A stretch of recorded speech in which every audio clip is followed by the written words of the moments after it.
Bonjour à tous et bienvenue sur l'Afrique en marche, votre chaîne d'information, d'éducation et d'analyse sur le continent africain.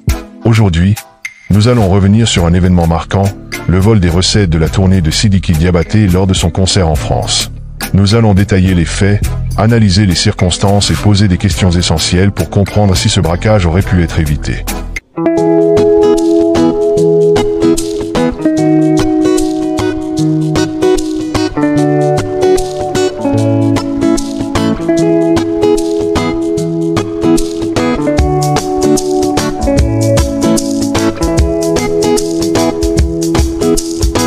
Le célèbre artiste malien Sidiki Diabaté a été victime d'un braquage près de Paris, où des malfaiteurs ont dérobé 190 000 € issus des recettes de son concert.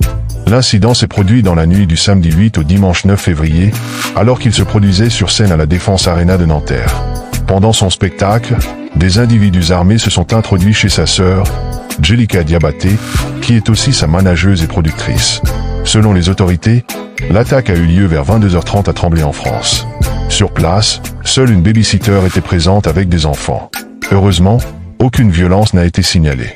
Les malfaiteurs, visiblement bien informés, ont ordonné à la nourrice de se mettre à genoux avant de se diriger directement vers le coffre-fort.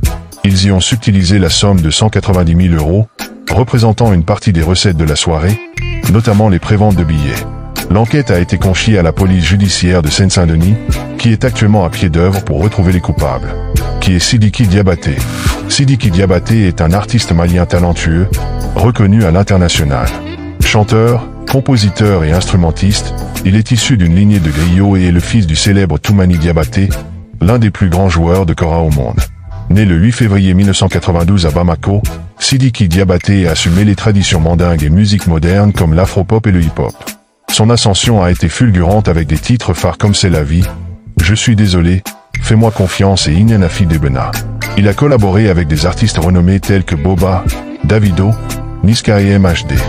Bien que sa carrière ait été marquée par une affaire judiciaire en 2020, Sidiki Diabaté est revenu sur le devant de la scène avec de nouveaux projets, continuant de promouvoir la musique malienne à travers le monde.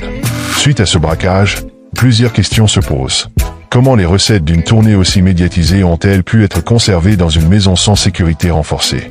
Comment les braqueurs ont-ils su que l'argent était présent à cet endroit précis? Cet acte était-il planifié avec des complicités internes? Tout laisse à penser que ce vol était minutieusement organisé par des professionnels, possiblement avec l'aide d'informateurs proches de l'artiste. Que pensez-vous de cette affaire? S'agit-il d'un simple braquage ou d'un coup monté? Dites-nous ce que vous en pensez en commentaire et n'oubliez pas de vous abonner à notre chaîne pour ne rien manquer de nos prochaines vidéos.